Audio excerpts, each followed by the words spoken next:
ഞങ്ങൾക്കും ലോകത്തെ ഫുട്ബോൾ ഫാൻസിനുമൊക്കെ ലോകത്തെ മികച്ച കളിക്കാരൻ വിനീഷ്യസ് ജൂനിയർ ആണെന്ന് ഉറപ്പിച്ച് പറഞ്ഞ് റയൽ മാഡ്രിഡ് പ്രസിഡന്റ് പെരസ്.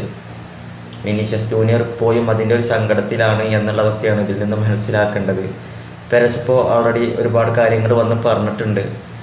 റോഡ്രിയെ കുറിച്ച് പറഞ്ഞത് റോഡ്രി മികച്ച ഒരു കളിക്കാരനാണ്, അദ്ദേഹം മാഡ്രിഡിൽ നിന്നുള്ള ആളാണ്, അദ്ദേഹം നല്ല ഗംഭീരമായിട്ട് പെർഫോം ചെയ്തിട്ടുണ്ട്, അദ്ദേഹം ബാലൺ ഡിയോർ അർഹിച്ചിരുന്നു, പക്ഷേ ഈ സീസണിലല്ല കഴിഞ്ഞ സീസണിലായിരുന്നു എന്ന്. ഈ സീസണിൽ അത് റയൽ മാഡ്രിഡിൻ്റെ താരത്തിന് അർഹതപ്പെട്ടതായിരുന്നു എന്നാണ് അദ്ദേഹം പറഞ്ഞത്. വിനീഷ്യസ് ജൂനിയറിനെ സപ്പോർട്ട് ചെയ്തിട്ടാണ് ഇപ്പോൾ പെരസ് വന്നിട്ടുള്ളത്. അദ്ദേഹം വിനീഷ്യസിനെ ആശ്വസിപ്പിച്ചുകൊണ്ട് സന്ദേശം അയച്ചു ആ ഒരു സാഹചര്യത്തിൽ എന്നൊക്കെയാണ് പറഞ്ഞത്.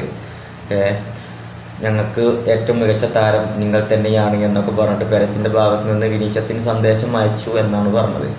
ഏതായാലും വിനീഷ്യസിൻ്റെ ബാലൺ ഡിയോറിൻ്റെ തിരക്ക് ഇപ്പോഴും തീർന്നിട്ടില്ല.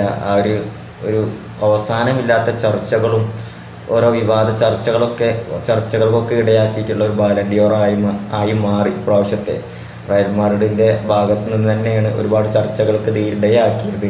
അവർ ആ ഒരു യാത്ര റദ്ദാക്കിയതും അല്ലെങ്കിൽ പ്രഖ്യാപനം വരുന്നതിൻ്റെ മണിക്കൂറുകൾക്ക് മുന്നേ തന്നെ വിനീഷ്യസിനും ബാലൺ ഡിയോർ കിട്ടില്ല എന്ന് ഉറപ്പിക്കലും പെരസ് ഉൾപ്പെടെയുള്ള ടീം ആ ഒരു യാത്ര റദ്ദാക്കിയങ്ങാണ്ട് റോഡ്രിക്ക് ആ ബാലൺ ഡിയോർ കിട്ടലും ഒക്കെ നടന്നത്.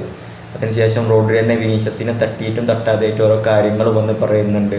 വിനീഷ്യസ് കുറച്ച് സ്വഭാവം നന്നാക്കണം, കളത്തിനകത്തും പുറത്തും എന്നുള്ളതൊക്കെ ഇന്നലെ വന്ന് പറഞ്ഞു. അതിന് മറുപടിയായിട്ട് റഫീനയും അതുപോലെ നെയ്മർ ജൂനിയറൊക്കെ വിനീഷ്യസിന് വേണ്ടിയിട്ട് രംഗത്ത് വന്നിട്ടുണ്ടായിരുന്നു.